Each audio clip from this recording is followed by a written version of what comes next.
the country. Very large oak mast. Members of the red oak group got together and decided to make their acorns at the same time. And this is what it looked like in a lot of places. Well, I'm easily entertained. So I took one of those acorns and I just stared at it. And I was rewarded because an insect started to chew its way out of the acorn, chewed a little hole for its head, then it forced its head through there, then it forced its entire body through that hole. It was a tight squeeze. And once it's out of the acorn, it's a dangerous time for that insect because it's good to eat. So it gets to safety by wiggling and squirming beneath the soil surface. That takes about 30 seconds. And once it's underground, it stretches in all directions and forms a chamber. And within that chamber, converts itself to a pupa. And then surprisingly stays in that underground chamber as a pupa for 2 years. After 2 years, comes out as an acorn weevil. That's what an acorn weevil looks like. A lot of people think weevils have big noses because it looks like they do. But that's actually an extension of the head capsule. And the mouth parts are way down here at the end of that extension. They take those mouth parts, chew a hole into the center of the acorn, turn around, lay an egg in that hole, and that's how the larva gets into the acorn. Why do they spend 2 years underground? Why don't they come out the next year the way most insects would? Well, it takes red oak acorns 18 months to complete their development. So if they come out the next year, there wouldn't be enough acorns for them. Of course, after they leave an acorn, that leaves a hole, kind of like a true vacuum. And you know that nature abhors a vacuum. And in this case, she's filled it with 3 species of temnothorax ants, tiny little ants where the entire colony lives in the holes made by acorn weevils after the weevil has left the acorn. And if scouts find a new hole in a new acorn, they get all excited because their old acorn is falling apart. So they tell everybody it's time to move the colony. Grab the larvae, grab the eggs, move the entire colony into the new acorn. That takes about 30 minutes. And they place a guard here, make sure nobody else comes in. And that's where they'll live for the next 2 years until this acorn falls apart. What's my point with this little story? That's just one of literally millions of very specialized interactions, largely between animals and plants, that comprise the bulk of nature. This is another one, the relationship between jays and acorns. Jays are the primary disperser of oak acorns. They'll take an acorn that fly up to a mile from the parent tree, tap it below the soil surface, and the object is they're going to go back in the wintertime and have something to eat. But for every 4 acorns they bury, they only remember where one is. So for every 4 acorns they bury, they've actually planted 3 oak trees. Specialized interaction between pileated woodpeckers and carpenter ants. That's what they rear their young on, carpenter ants. So you won't have pileated woodpeckers unless you have a lot of carpenter ants, and you won't have a lot of carpenter ants unless you have the big trees that make those carpenter ants. You won't have this bee, Andrena facilii, unless you have Phacelia. That is the only plant, the only pollen that bee can rear its young on. And it turns out that pollen specialization is very common in our native bees. We have between 3,600 and 4,000 species of native bees, and over a third of them can only reproduce in the pollen of particular plants. You won't have the Baltimore checker spot unless you have white turtlehead. I could talk all night, all year about nature-specialized relationships because there's so many of them. But the point I want to make this evening is that not only, the point I want to make is that these relationships are not doing very well. Most of them are in decline. Nature itself is on the ropes. And it's on the ropes because we didn't take Teddy Roosevelt's advice. Way back in 1908, Teddy heard that the state of Arizona was going to mine the Grand Canyon. So he went to the canyon, looked out over the edge, and he said, leave it as it is. And with those 5 words, he started the process of creating the Grand Canyon National Park. Well, we didn't leave most of the country as it was. There's only about 5% of the lower 48 states it's anything close to its original pristine ecological condition. And those are largely mountaintops. And that's because we have logged the country repeatedly. We have tilled it. We have drained it. We have grazed it. Got 770 million acres of rangeland out there. That's 4.5 times the size of Texas, dedicated to cattle. And of course, we paved it or otherwise developed it. We have straightened our rivers and dammed them. And you can spell that any way you want. We polluted our skies and changed our climate for centuries to come. We've drained our aquifers. We've introduced more than 3,300 species of plants from other continents, many of which are running amok in our natural areas. In short, we've carved up those natural areas into tiny remnants of their former selves. And each one of those remnants is too small and too isolated to sustain the amount of nature that we humans need, because it is nature. It is functioning ecosystems that keep us alive on this planet. So why have we done this? I don't know.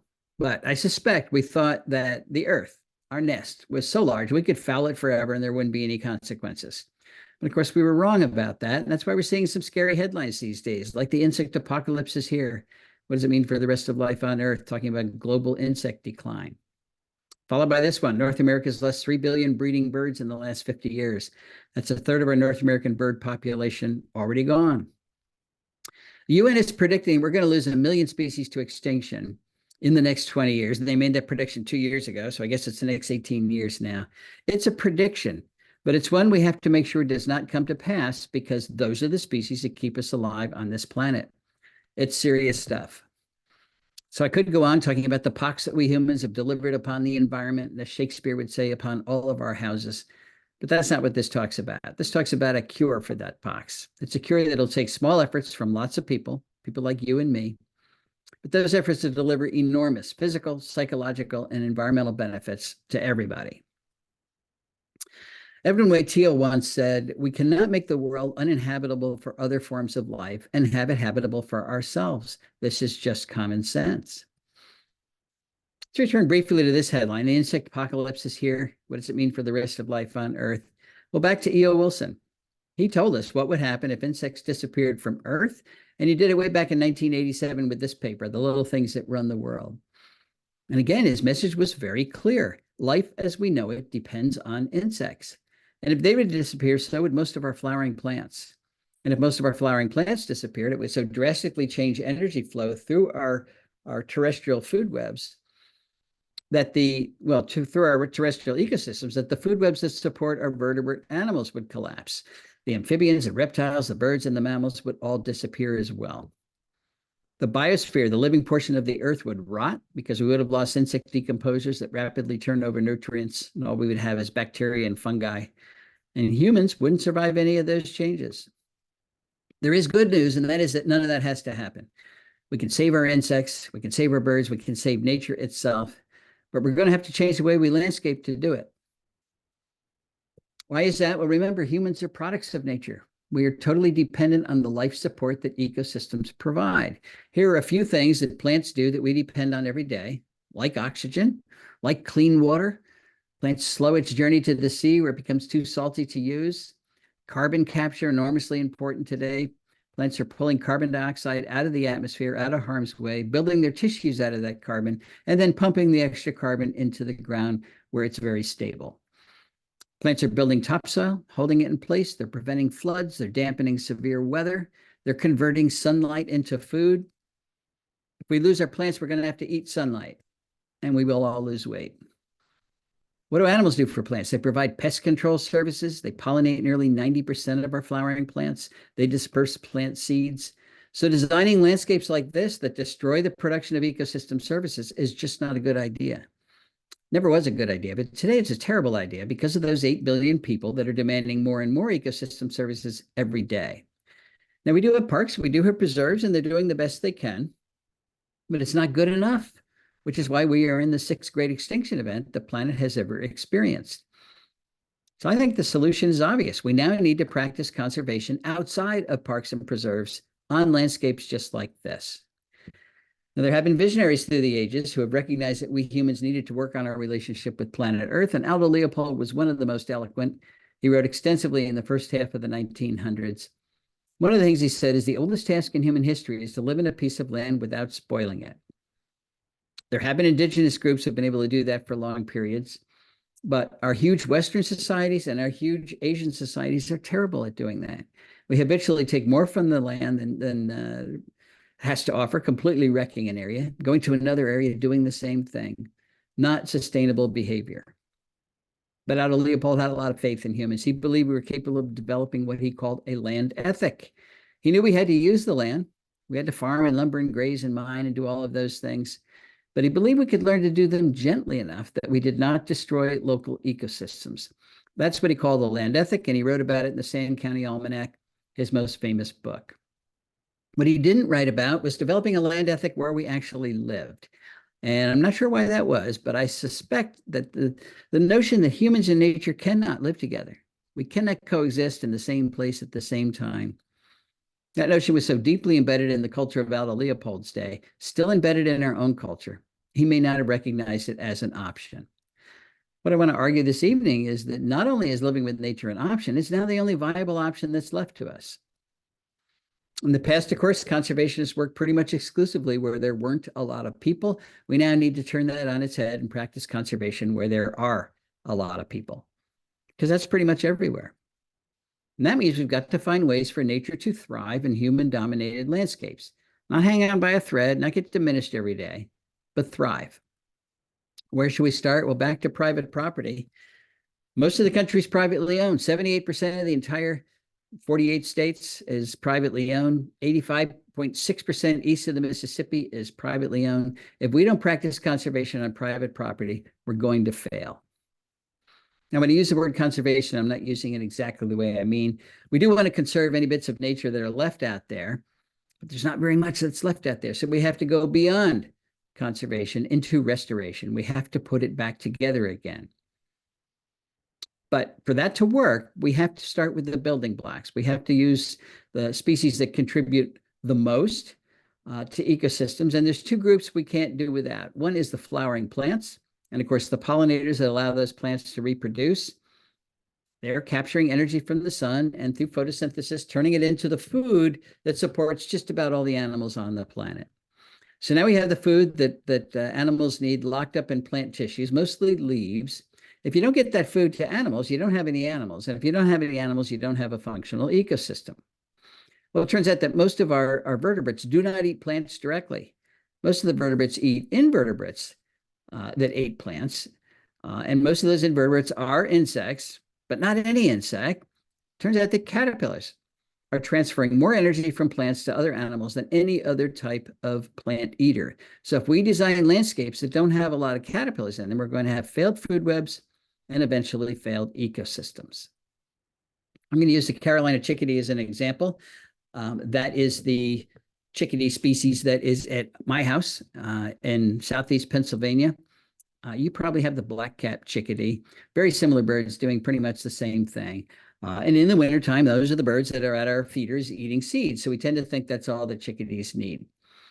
But even in the wintertime, only 50% of their diet is seeds. The other 50% is insects and spiders. And when it comes time to reproduce, to make babies, their babies can't eat seeds at all. So they switch entirely to invertebrates.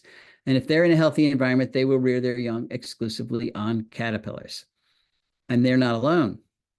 96% of our terrestrial birds rear their young on insects, and most of those insects are caterpillars. Why caterpillars? What's special about caterpillars? Well, there's several things special about caterpillars. One of them is that they're soft. Think of this guy as if he's a little sausage with a very thin wrapper. The thin wrapper is cuticle, it's exoskeleton, it's made of chitin, it's undigestible. And because they're soft, you can stuff them down the throat of your offspring without fear of injuring them. If you've ever watched a parent bird rear their young, they're pretty rough. The beak's like a plunger. They just stuff it down there. Caterpillars are also relatively large prey items. One medium-sized caterpillar is equal to the biomass of 200 aphids.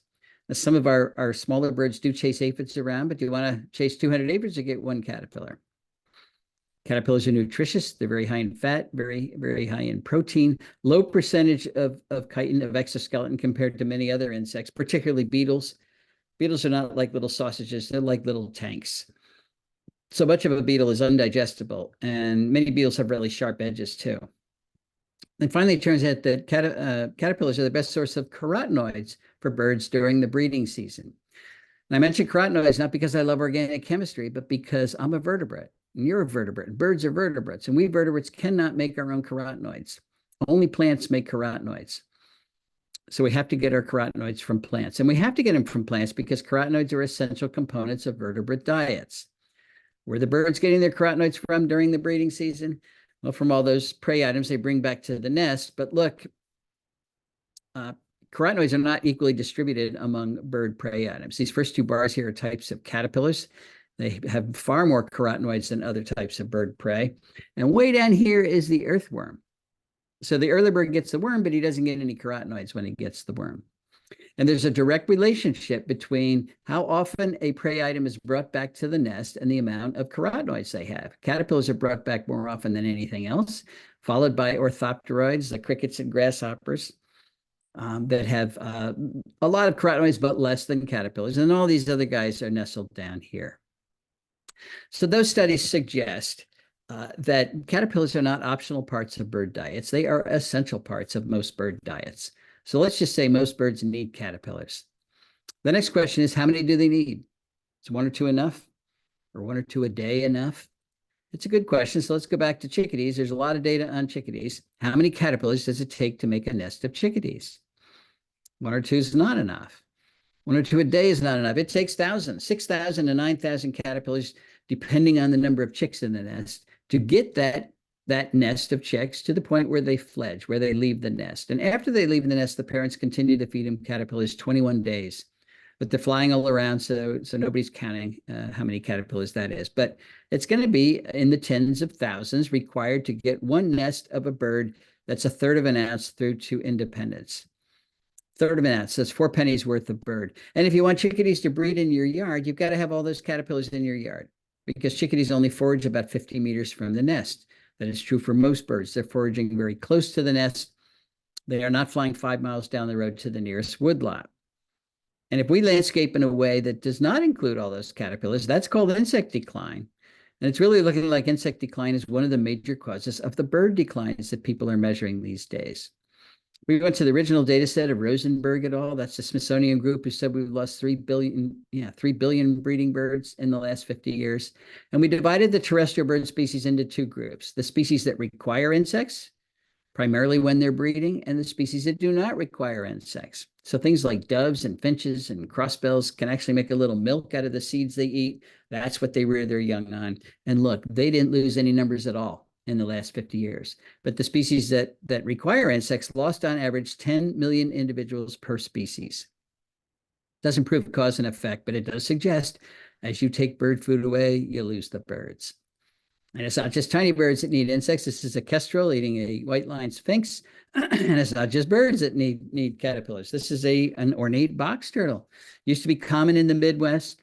They used to chase armyworm and cutworm populations around and eat hundreds of caterpillars a day. So I think we need to raise the bar about what we're asking our landscapes to do. In the past, we've asked them to do one thing: be pretty. Now we have to ask them to do two things: be pretty and ecologically functional. And that's not going to happen unless we put the caterpillars back in our landscapes. So how do you put caterpillars in landscapes? You put the plants that support those caterpillars in your landscape, which seems pretty straightforward. But there is a catch, and that is that most plants do not support a lot of caterpillars. So we have to be fussy about it. We have to be fussy about which plants we choose for our yards, and we have to be fussy about it because the caterpillars themselves are fussy about it. And the monarch butterfly illustrates that perfectly. You can have all the burning bush and all of the privet and all the Bradford pears, Callery pears, and all of the barberry, all the ginkgos, all the hostas, all the things we typically landscape with in our yards, and you won't make a single monarch butterfly. The only thing that's going to make a monarch butterfly is one of the milkweeds. That's called host plant specialization, and it turns out that most of the insects that eat plants are host plant specialists. They can only eat particular plants. Why is that? Well, plants have made them specialized. Plants don't want to be eaten.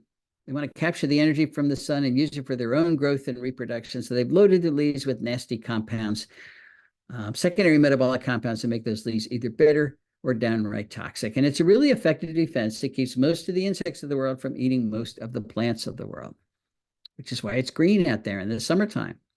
It's not because there's no insects out there that want to eat those plants. It's because most of the insects that are out there cannot eat those plants. They are too well protected.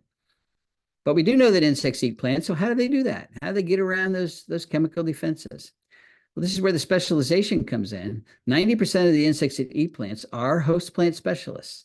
They can only eat the plants for which they have adaptations that allow them to get around those defenses. Very specialized enzymes that store and excrete and detoxify those compounds, behavioral adaptations and life history adaptations that minimize the insect's exposure to those compounds.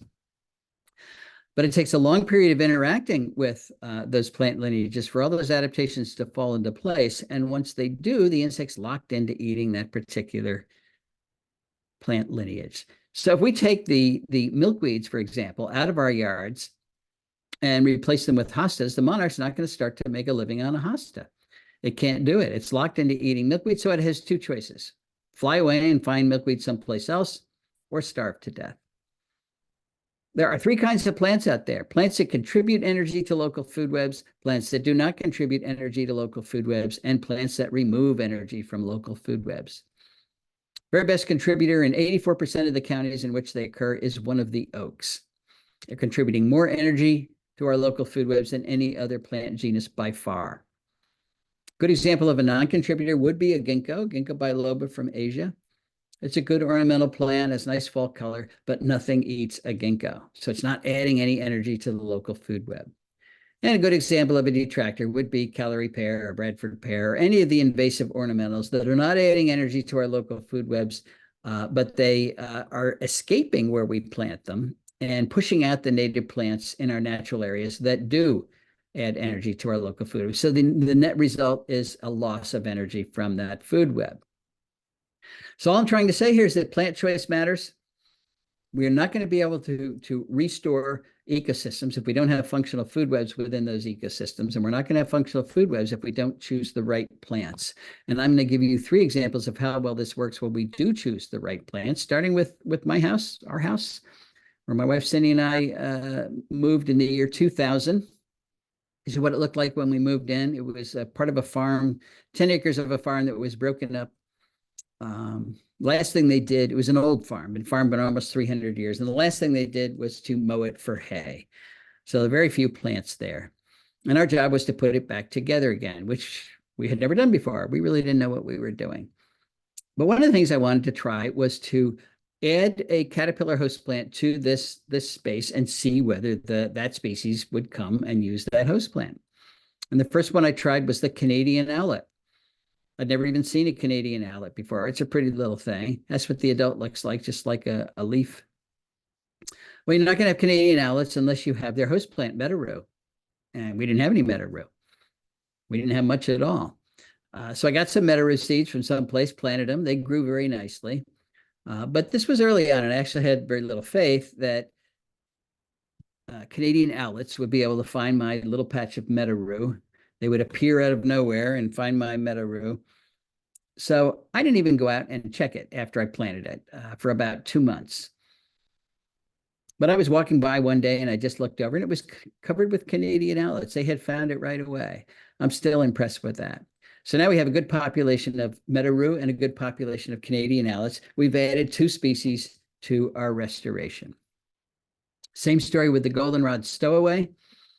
That beautiful moth has nothing to do. It's actually a misnomer, nothing to do with goldenrod. It's a specialist on this plant, Bidens aristosa, ditch daisy. We didn't have any Bidens aristosa, but I did know where there was a patch of Bidens in a power line cut about 14 miles away. So I got some seeds, planted them at home. They grew very nicely. As a matter of fact, last summer they took over my front yard. That's okay. Well, I had to wait a year for the goldenrod stowaway to find my patch of Bidens, but they did. And now we have a good population of both of those. So we've added 4 species to the property. Want to see if I get the hackberry emperor to make a living at our house. Not because it's the most beautiful butterfly in the world, but because it belongs there. It's one of the species that ought to be making a living where we live. But as its name suggests, it's a specialist on hackberry, on Celtis. We didn't have any hackberry. So I got a couple hackberry trees. I planted them. I had to wait 4 years for the hackberry emperor to find my hackberry, but they did. And now we've got a population of both of these. So we've added 6 species to the property. And that is how the restoration proceeded. I did not plant goldenrod, came in on its own. And along with it came many of the things that depend on goldenrod, like the beautiful brown-hooded owlet, the arsigerous flower moth, the goldenrod leaf miner, the distinct sparaginothus, the goldenrod gall moth. There are 110 species of moths that use goldenrod in the mid-Atlantic states. Planted Virginia creeper. Yes, Virginia creeper. I know some people don't like it, but I don't know why. It's got good fall color. It's a good ground cover. It can climb our trees without girdling them, without pulling them down. It has valuable berries for the birds in the fall. And by valuable, I mean they are high in fat. Our migrating birds need sources of fat to fuel that migration, and our overwintering birds need sources of fat to get them through the winter. And these berries come from tiny little inconspicuous flowers. You don't even know when Virginia creeper is in bloom until you see this big cloud of native bees around your plants. Turns out it's a wonderful plant for native pollinators. Remember, when you're making a pollinator garden, you're making it for the pollinators. If it's not big and showy for you, That's okay. I plant Virginia creeper because it's the best source it's the best host plant for the large sphinx moths that are a primary source of food for cardinals. Things like the Pandora sphinx and its beautiful adult, the lettered sphinx, the hog sphinx, the abbot sphinx, all on Virginia creeper. Want to see if I get the double-toothed prominent to make a living in our house, just because it's such a cool looking caterpillar. Well, it's a specialist on elm, particularly American elm. Of course, we didn't have any American elm. We lost it decades ago to the Dutch elm disease. But there are two big American elms at the University of Delaware that did not die. And every year they make a lot of seeds. So the second year after we moved in, I gathered up some of those seeds, planted them at home. They germinate in 6 days. They grow very quickly. Today, those trees are over 80 feet tall. And yes, they brought in the double-toothed prominent American elm. Want to see if I get the evening primrose moth to make a living in our house because it's beautiful. I like beauty like anybody else. Well, as its name suggests, it's a specialist on evening primrose, and we didn't have any evening primrose, so I planted that. The moth did come, spends the day with its head stuffed in the flowers. Sometimes it's crowded in there, but it's always very cute. And I planted lots of oaks. And these are just examples of the plants we put back on our property. But I want to focus on oaks for a while because they are such important plants. This is the Bedford oak in Bedford, New York, Martha Stewart land. People argue about whether it's 400 years old or 500 years old. It's enormous. And I hear people say, I'm not going to plant an oak because I won't live long enough to enjoy it. And if you can only enjoy your oak when it's 400 years old, you're right, you won't. But if you can enjoy what your oak is contributing to your local food web, you can enjoy it right away. And I can say that with confidence because I planted most of my oaks as acorns, which means they were free, or 2-foot bare root whips, which means they cost $1.50 each. And immediately they started to call in the moths that make the caterpillars that run the food web at my house. Things like the solitary oak leaf miner, Juvenil's dusky wing, the yellow-shouldered moth, Suzuki's promolactus, the red-washed caterpillar, the yellow-vested moth, the orange-tufted oneida, the spiny oak caterpillar, the two-spotted oak punky, the variable oak leaf caterpillar, the red-humped oakworm, the pink-striped oakworm, the hesitant dagger moth, the lesser oak dagger moth, the medium dagger moth, the greater oak dagger moth, the streaked dagger moth, the afflicted dagger moth, the crowned bucolatrix, the orange-patched smoky wing, the white-blotched heterocampa, the oblique heterocampa, the red-line panapoda, the laugher, and literally hundreds more species of moths have come to the oaks on our property, and they come right away. This is a pin oak that's just popped its head above the leaves, and here is a caterpillar standing on the ground eating the leaves of that tree.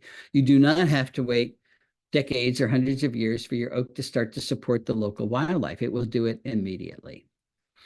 This is what our yard looks like today once the leaves are out.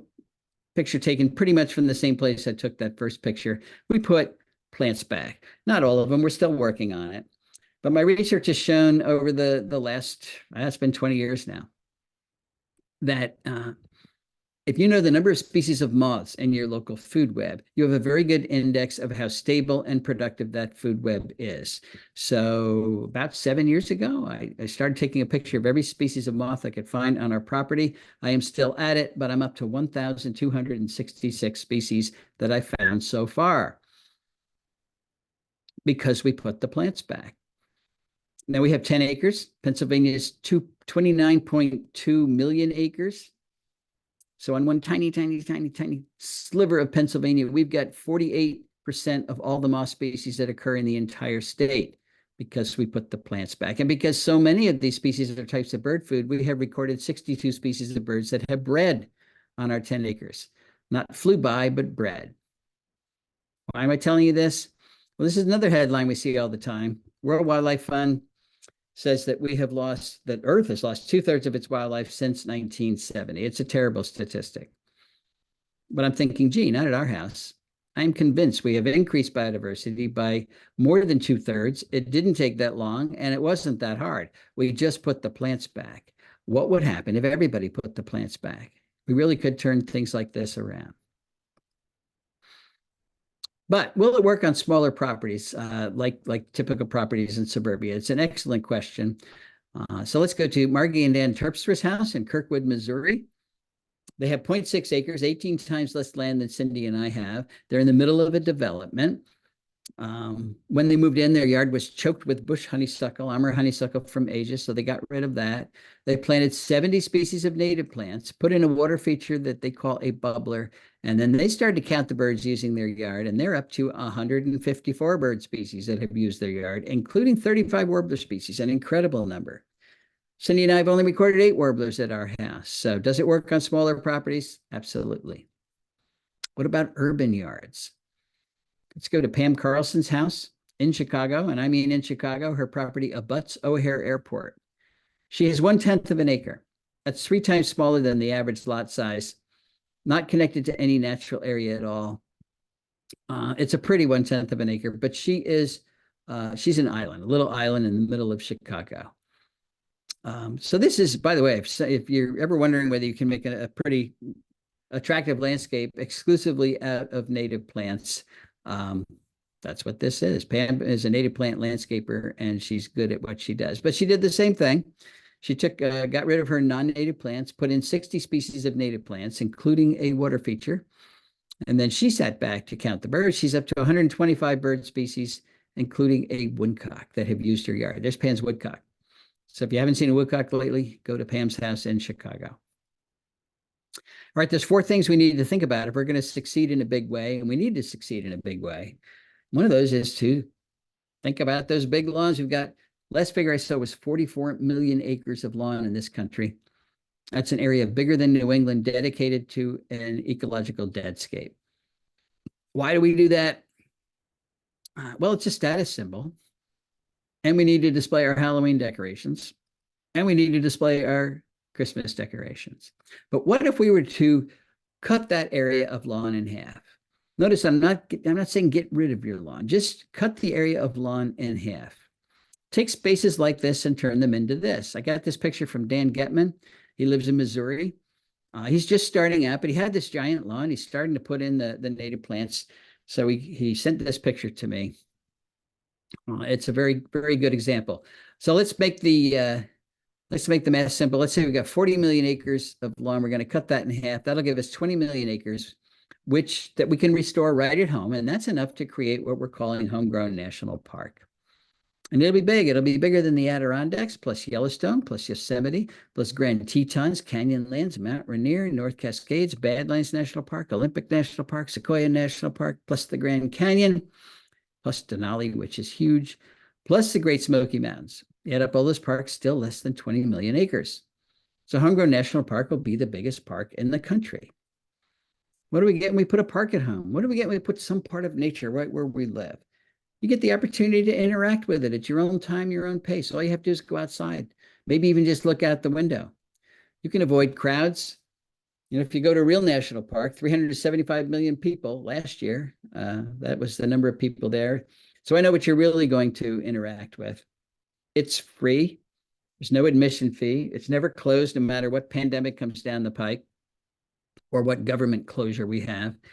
No travel hassles. You get to experience the natural world alone, which I think is essential to developing that unique relationship just between you and Mother Nature. And it's particularly important for poor kids.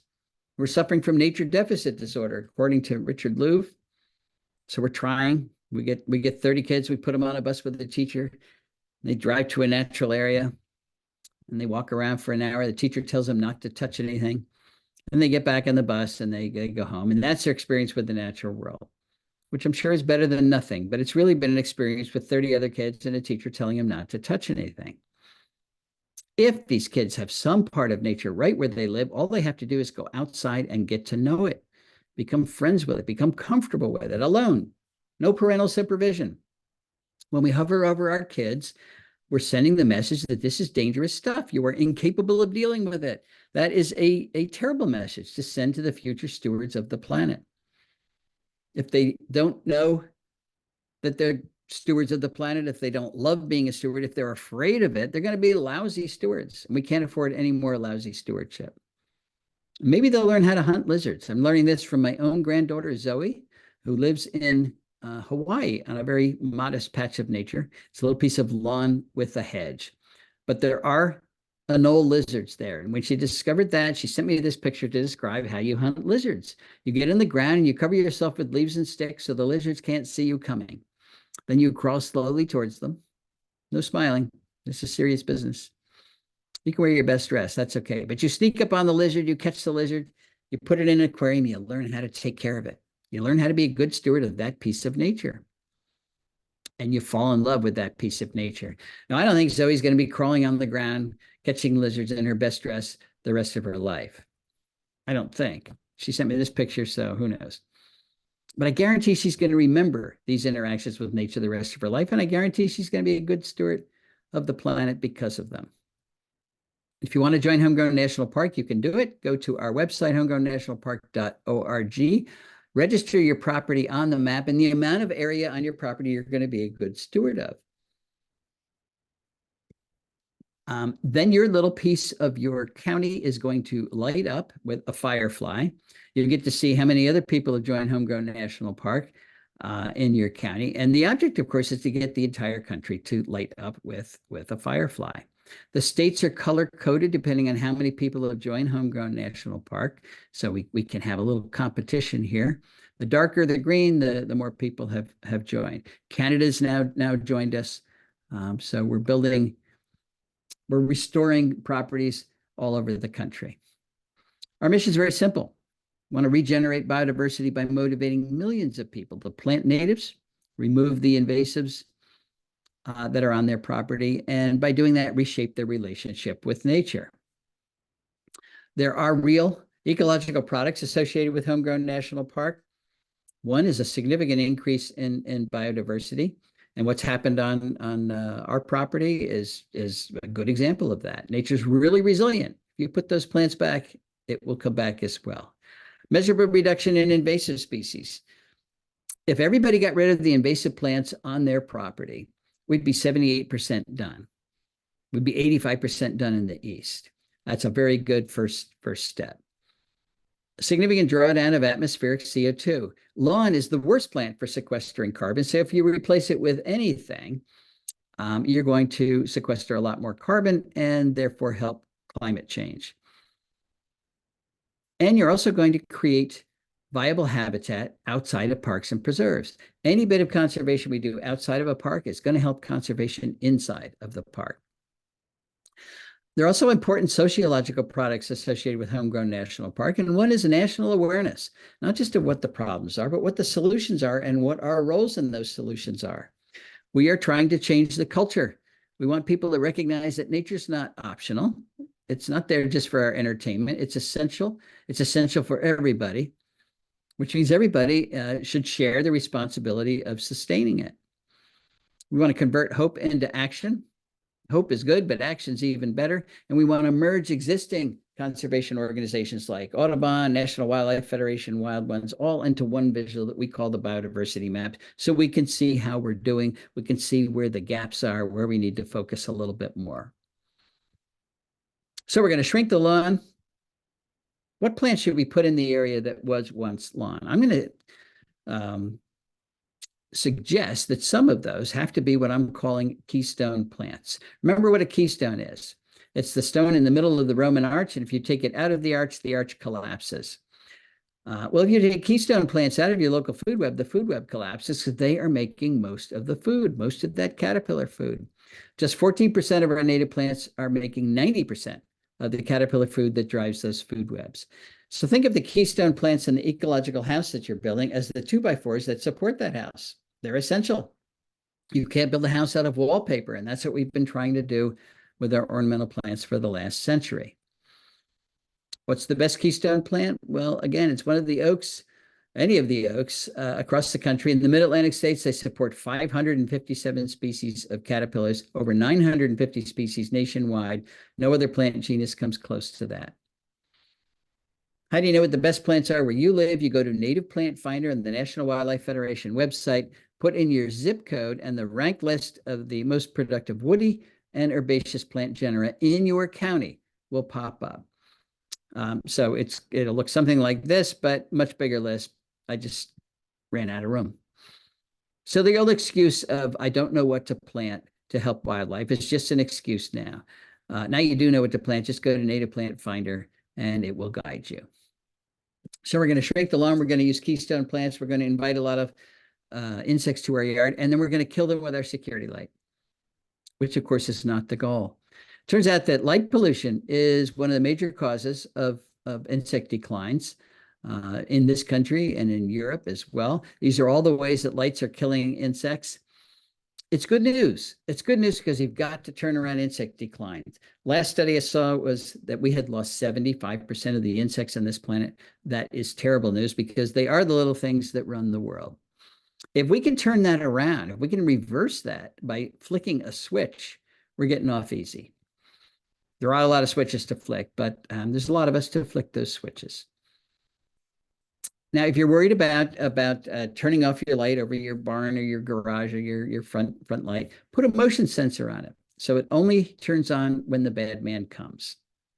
And the first thing you realize is the bad man doesn't come that often. And if you don't want to do that, even easier, take the white bulb out of your security light and put in a yellow bulb. Yellow wavelengths do not attract nocturnal insects. If we were to switch out our white bulbs for yellow bulbs overnight, we would save millions of insects. And if we used LEDs, we'd save millions of dollars as well. So we're going to shrink the lawn. We're going to use keystone plants. We're going to modify our lights. Then we're going to invite one of the mosquito fogging companies to come kill all of our insects. It's a booming business around the country, and they say it's okay because what we're fogging is natural and organic, and they are correct. It is pyrethroids made by chrysanthemums. But keep in mind, cyanide is natural and organic. Ricin is natural and organic. Nicotine is natural and organic. Being a natural and organic does not mean it's okay. They also say it only kills mosquitoes, and I wish they were right about that, but they are not. It kills all the insects it comes in contact with, including our beloved monarch. This is a result of a mosquito fogging event on Kent Island in the Chesapeake a few years ago. My friend happened to be there, and he picked up this handful of monarchs, but he said there were thousands dead on the ground because it was the middle of a big migration event. The interesting thing is mosquito fogging doesn't control mosquitoes. You don't control mosquitoes in the adult stage. It's too hard. You have to kill 90% of them. These guys kill between 10 and 50%. If you really want to control mosquitoes, you do it in the larval stage with biocontrol using mosquito dunks. Very simple. You get a bucket, you fill it full of water, put in a handful of straw or hay or maybe some leaves, some organic matter, put it out in the sun for a couple of days, and it'll build up the populations of diatoms and algae, and that's what mosquito larvae eat. So it becomes an irresistible brew to any female mosquito in your yard. She'll lay her eggs in your bucket. Then you go to the hardware store and you buy a sheet of mosquito dunks. This is Bacillus thuringiensis. It's a natural bacterium that only kills aquatic diptera, and the only aquatic diptera in your bucket is a mosquito larva. $12 for a season's worth of control. So it's targeted, doesn't kill anything you don't want to kill. It's cheap, and it's effective, particularly if everybody does it. This works too, by the way. You just plug in a fan, put it on your picnic table, and you can sit there and enjoy your afternoon drink. Sit in the breeze. The mosquitoes don't fly into a directed breeze. You don't have to kill anything. The fourth thing we need to do is to landscape in a way that allows caterpillars to complete their development. What do I mean by that? Well, I live in Chester County, Pennsylvania, where oaks support 511 species of caterpillars. A few of them, like the polyphemus moth, complete their development on the tree. The caterpillar eats the leaves, spins a cocoon, hangs from one of the branches, then it emerges as an adult, and then it does it all over again. And I wish everything did that, but most species don't. Most species finish growing as caterpillars on the tree, then they drop from the tree and they wiggle their way beneath the soil and pupate underground, or they spin a cocoon in the leaf litter that's under the tree. And that's the problem. There is no leaf litter under the tree. We don't tolerate it. It's messy. And we mow and compact the area under there so it's rock hard, very difficult for those caterpillars to get underground, which means the way we landscape under our trees is another major source of insect declines. And of course, the cement landscape is not the answer either. This is what most people do. You have a tree in a yard. I've got a grad student, Emma Jonas, measuring how well caterpillars do in a situation like this. But I guarantee you they're going to do better in a layered landscape like this. This is soft landing. The caterpillars fall down. Plenty of leaf litter under here. The ground is not compacted by you or by your mower. Much higher survivorship of those caterpillars. This is where you can do your spring ephemeral gardening. This is how you shrink the lawn. You put big beds around all of your trees. And the bigger the bed, the better. Your caterpillars will love it, and you will have less lawn. Use native ground covers liberally under your trees, things like wild ginger. This is native pachysandra. This is the Virginia creeper as a ground cover. Golden seal, May apples, foam flower, ferns. If you can see the ground, you don't have enough trees or enough plants. We're talking about green mulch here. Excellent for those caterpillars. And again, your trees will love it. Former grad student Desiree Narango did some wonderful work with chickadees in the suburbs of Washington, D.C., and her results suggest there actually is room for compromise in our plant choices. She had one simple question. How well do chickadee populations do in suburban landscapes that are dominated by native plants versus landscapes dominated by typical introduced ornamentals? And when they're dominated by introduced ornamentals, they produce 75% fewer caterpillars. So right away, you reduce the amount of bird food by 75%.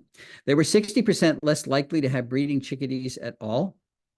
There are nest boxes up in everybody's yard, but chickadees would come and look around and say, there's not enough food here. We're not even going to try to nest. If they did lay any eggs, they laid 1.5 fewer eggs. Those clutches were 29% less likely to survive. If they did survive, they created 1.2 fewer fledglings, and it took them 1.5 days longer to do that. And if you put all that into a population growth model as a function of the percentage of non-native woody plant biomass in your yard, from none to 100%, this is what you get. We looked at woody plants because that is where chickadees forage. This is replacement rate. That's the rate at which the population has to make babies to replace the adults that die every year. If you reproduce at this rate, you have a sustainable population. It's not growing, but it's not shrinking either. If you make more babies than adults die, you've got a growing population. And if you make fewer babies, anything below the line here, and that's what happens when you have a lot of non-native plants, then you have an unsustainable shrinking population. Now, right here is where those lines intersect. So liberally speaking, you can have up to 30% of your woody plant biomass non-native without destroying the local food web. Now, we can't tolerate any invasive plants, no calorie pear, no burning bush, because those things just escape and they become ecological tumors. But there are a lot of natives or a lot of ornamentals that are not invasive. Remember Dan Getman? This is a ginkgo tree.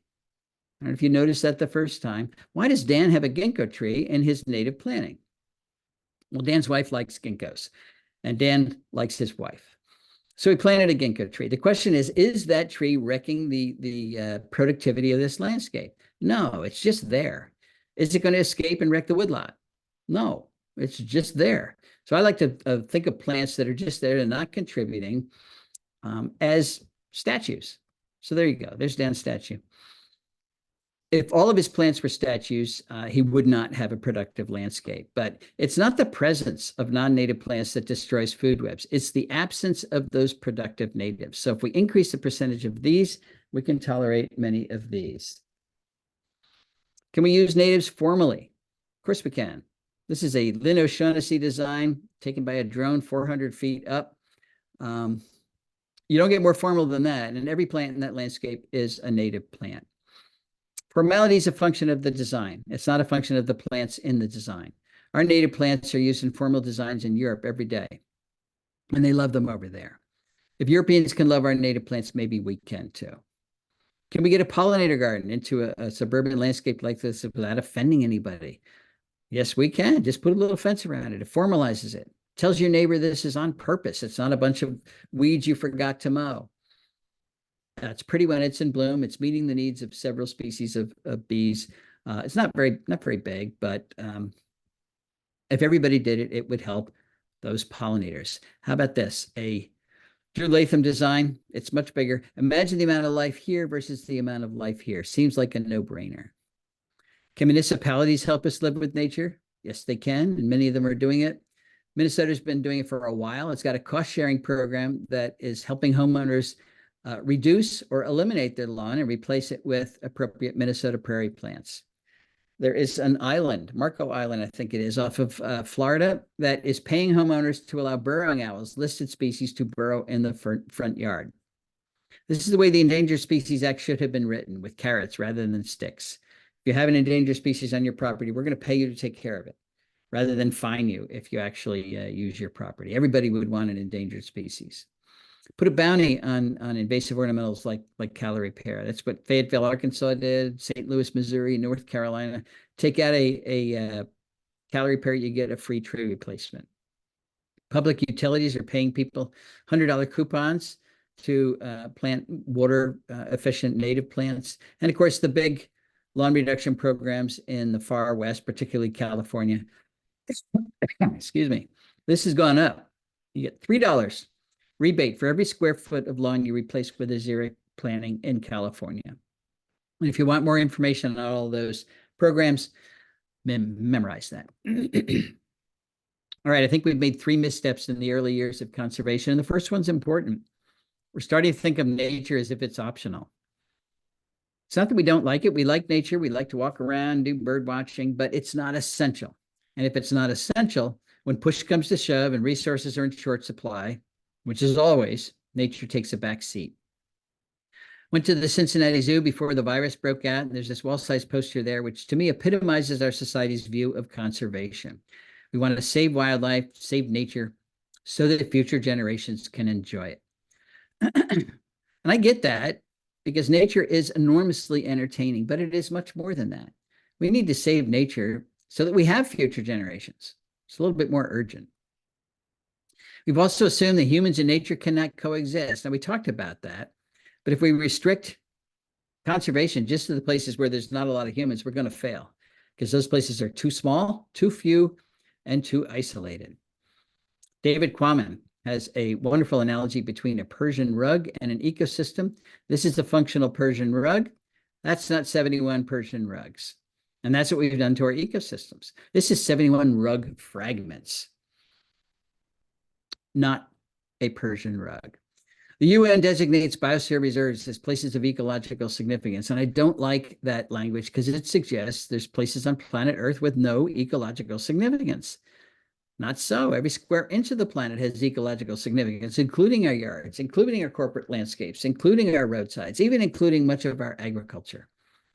So we need to glue our rug back together again, folks. We've got to put the plants back, not just to make biological corridors that allow plants and animals to move back and forth between viable habitats, but to recreate viable habitats in all those places we've destroyed them. The good news is it's starting to happen. It is starting to happen. When it does happen, it'll be the first time in modern history that we humans actually have coexisted with nature. Our third misstep was to leave Earth stewardship to just a few specialists, a few conservation biologists, a few ecologists. For some reason, we didn't see it as an inherent responsibility of everybody on the planet, but I don't know why, since every single person on the planet depends entirely on the quality of Earth's ecosystems. So why wouldn't everybody share the responsibility of taking care of those ecosystems? Stan Rushworth, the Cherokee elder, once said, the Western settler mindset was, I have rights. The mindset of indigenous people is, I have obligations. You're not born with those mindsets, you're taught them. We've been very good at teaching this. We've been terrible at teaching our kids and our peers that we all have obligations to good Earth stewardship. It doesn't mean you have to save biodiversity for a living, but you can save it where you live, and if you do, it empowers you.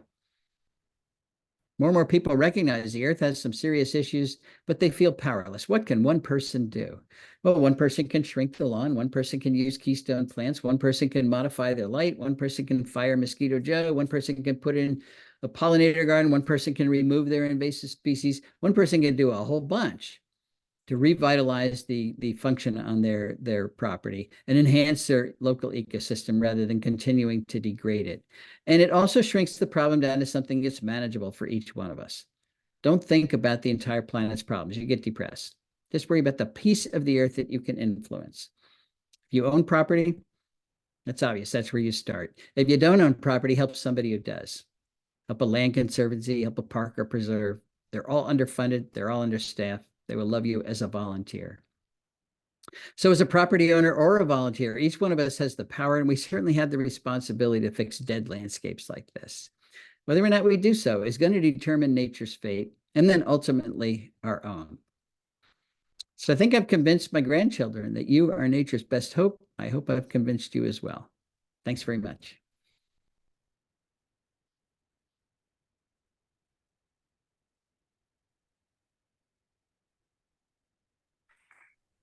Thank you. Okay, if you have a question out there in Zoom land, put it in the Q&A box. If there are any questions in the room, you can just speak. Does anyone in the room have a question? Not really. I guess my question is, how can I find caterpillars in my yard? You want to look at the right time of day and the right time of year. So don't look in the springtime. The birds have found most of them when they're reproducing. So the best time to look for caterpillars is end of July, early August, and go out at night with a flashlight. The caterpillars are hiding from you during the day, but at night they come out and they're right on the leaves. So just look up in your trees with a flashlight. Now, don't look up in 100-foot tree. Get ones with branches that are close to the ground. Then you will find those caterpillars. Thank you. Okay, I have two questions in the Q&A. First one asks, please recommend sources for local plants. Well, I don't know your local sources, but your Native Plant Society does know local sources. So contact your Native Plant Society and they will tell you who is selling these plants. More and more people are. The demand for native plants exceeds the supply, so that's a business opportunity. And more nurseries are carrying more natives, and people are specializing in them. And I'm also going to add locally, specifically, I'm typing my response also. There's a place in Williamsfield called Pleasant Prairie. I'm not sure that they sell to individuals. Yes, they do. Yes, I think you have to make an appointment, maybe. Yes. Or you can order on. Yeah. A lot of local soil and water conservation offices will do a plant sale. And coming up in May, Wildlands is gonna have theirs. the Master Gardeners are having one May 4th. And they have a lot of natives at the back. Also, Mason State Tree Nursery is a good source. Best time of the year is to buy in the fall. But they have acres in which they glean, they take the seed, they process it, and then they sell it. So that is a state tree nursery, but just Google Mason State Tree Nursery. And Mason State Tree Nursery, okay. Lady in green with a question. Oh, and the Master Gardener sale is at Metro Center. At Metro Center on May 4th, okay. Thank you.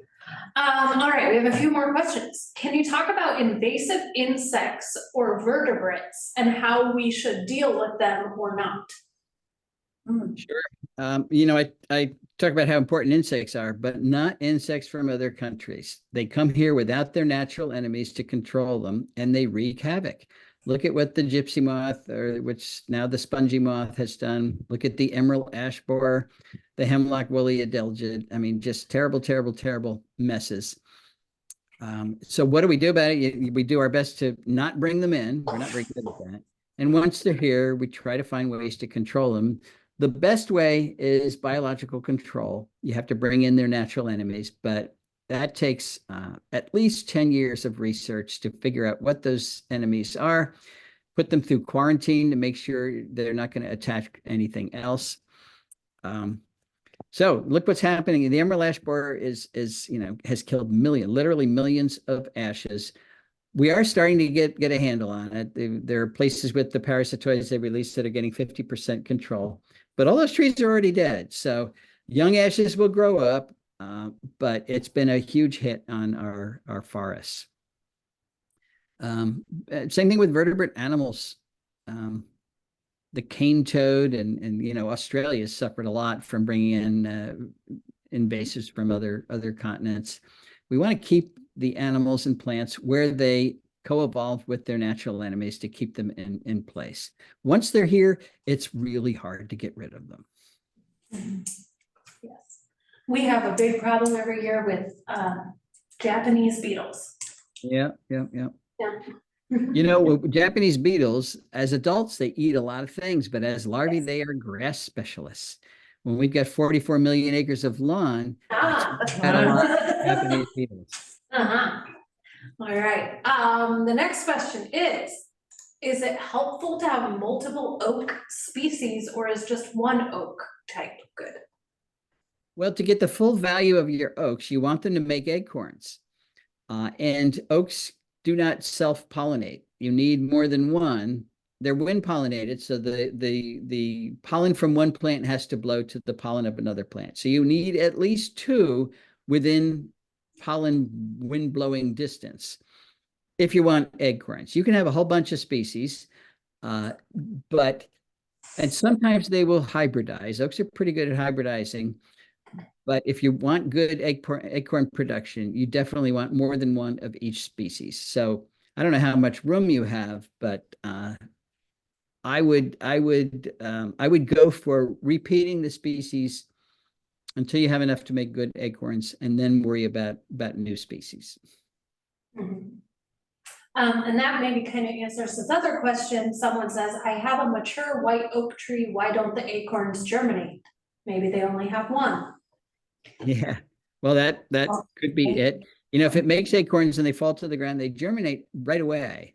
So if you collect them and plant them in the spring, you've actually killed them. They send down a root within 2 or 3 days of falling to the ground in the fall. The red oak acorns spend the winter as an acorn and then germinate in the spring. So make sure they're not germinating. They don't send up a leaf until the spring, but they do put down a root right away in the fall. And so I'd have to be convinced that they're actually not germinating. Yeah. The next question, what are your thoughts about the 30 by 30 initiative, saving 30% of Earth's habitats by 2030? Right. Well, it's another benefit of our biodiversity map and the Homegrown National Park. We are measuring successful conservation on private property. There's no way we're going to reach the 30 by 30 initiative if we don't count conservation on private property. So that's a value that gives us an idea of how close we're getting. But that means everybody who is practicing conservation on private property has to register those properties on the map. I don't think I mentioned that it's free. Homegrown National Park is free, doesn't cost you anything. We're not trying to pull membership away from Audubon or anything like that. We want everybody who's doing conservation at home to get those properties on the map so we can see how well we're doing.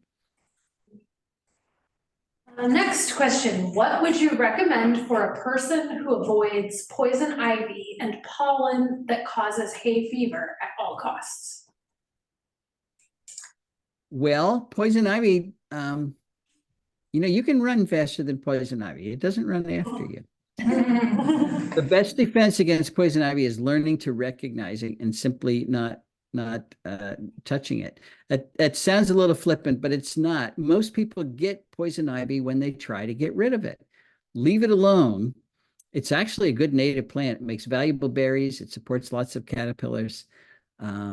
I get poison ivy every year because, I don't care that much about it. So I understand about getting poison ivy. I also have had hay fever most of my life. But if you're talking about having a landscape with no pollen in it, you got a challenge there because you're saying is no wind pollinated plants. All pines are wind pollinated. All oaks are wind pollinated. Maples are wind pollinated. You're really taking a hit on the biodiversity around you if you can't stand any pollen at all. I bet with hay fever, which is in the fall, you're suffering from ragweed, and that's also wind pollinated. But it's not all plants. It's probably particular ones.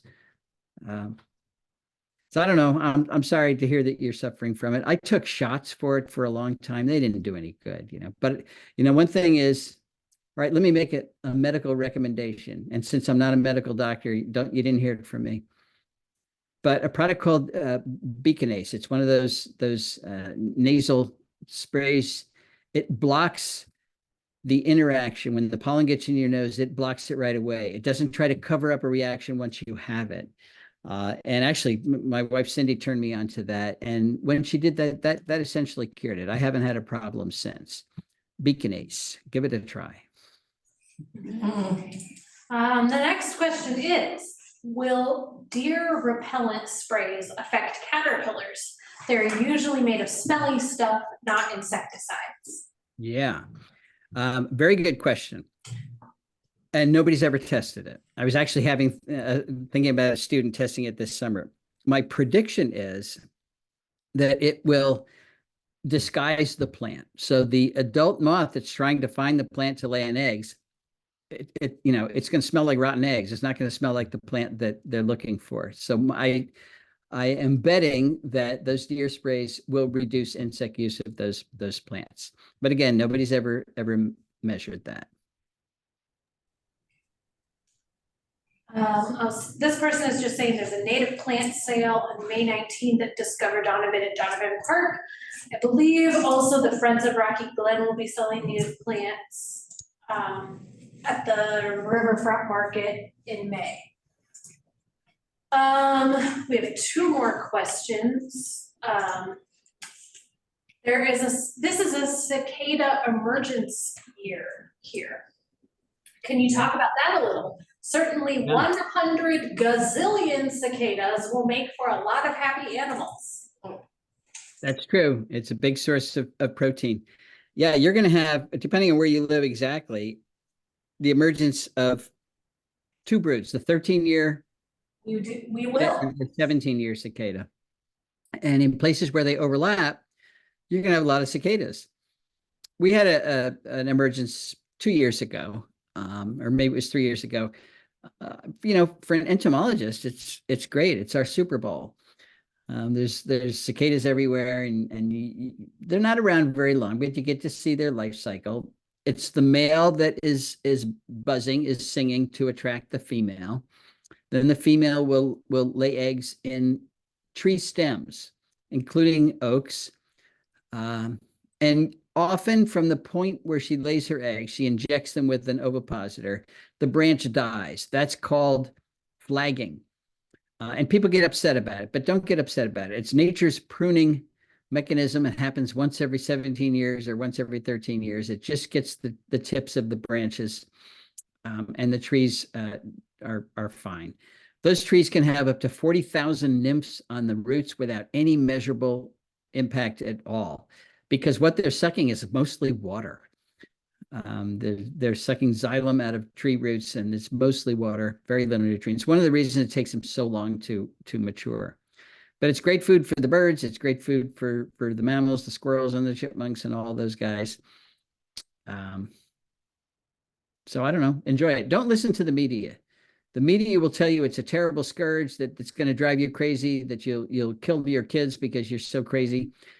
They've said all these things. I've heard them. It's ridiculous. It's a natural event that happens, as rarely as our total eclipses. So enjoy it. Okay, we have a question in the room. So we stopped many years ago putting any kind of chemicals on our lawn, the part that we still have. And so we have a lot of clover, moss, and violets in the part that is our lawn now. Does that help at all? Yes, it does. Yes, it does. Violets, it's a great native plant. They're the host plant for fritillaries, for the great Spangled fritillary, or all the fritillaries in the north are on violets. So you might be able to support your fritillaries. Clover, we have native clovers, but the clover that's in your lawn is probably white clover. It's not native, but it does support generalist pollinators. So things like bumblebees and certainly honeybees. So your lawn becomes something that's actually helping a little bit, as opposed to, being a negative. There are 4 things that every property needs to do. It's got to support a food web, manage the watershed, sequester carbon, and help pollinators. A perfect lawn does none of those things. So you now have added some pollinator and food web value to your lawn. So that's great. Oh, dandelions. And dandelions are And neighbors. dandelions, right? Yeah. I got a quick question for you. In your property where you've started to establish some more native plants there and stuff like that, have you had any challenges with invasive species within your beds because you're no longer, mowing regularly and things like that? How do you handle it? When we moved in, it had been mowed for hay, but they took it out of mowing 3 years before we actually moved in. So our 10 acres was just about 100% invasives. It was a total invasion. And step one was to manage that. Our neighbors, actually one neighbor is starting to manage their invasives, but most of them don't. So we have a steady seed rain and we have to be vigilant every year. Yes, it's a major problem. We have a terrible Japanese stiltgrass issue. I don't think you've got Japanese stiltgrass yet, which is good because it is a nightmare. It's an annual, it does well in the shade. The seeds are dispersed by wind. It's really tough. So we're dealing with that. Yeah, we got to deal with those invasive species, even though we've put a lot of the natives back. I think our worst one right now is Phragmites. Yeah, that's a problem too. Right? It's terrible, and teasel. Mm, And teasel is an odd one because it's a biennial. right. So it's tricky. Okay, and I'm gonna put in a quick plug that hopefully we're going to be doing some work days at our reclaimed prairie at the North Branch. The Friends of Rocky Glen are gonna help us and hopefully keep your eyes out. Just a couple more things.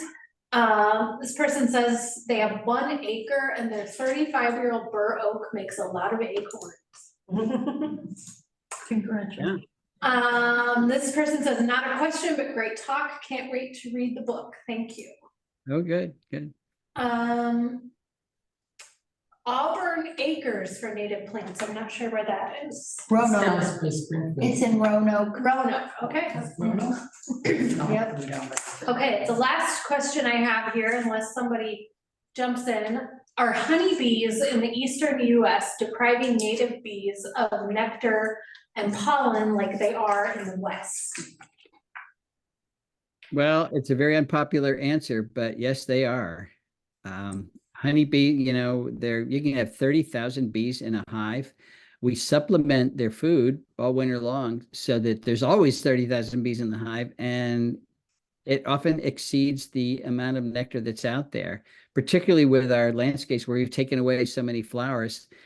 And if you've got a whole bunch of hives around, they are out there eating most of the pollen and nectar, and our native bees are suffering. Yes, I'm sorry to report. I think it's a very common misconception that honeybees are native. Yeah, They are not. they're not. The last comment, They're there's a billion-dollar business. Yes, they yeah. There's somewhere called Best Buds in West Peoria that has native It's on plants. Farmington Road, okay, so many places. The last one says, thank you for this talk and all of the research. You're welcome. Thanks for listening. Yeah, are there any last questions? Want to make sure everybody has their chance? Okay, I don't see any more questions, so do you have any parting thoughts, or are you? The only thing I typically emphasize is think about that personal responsibility.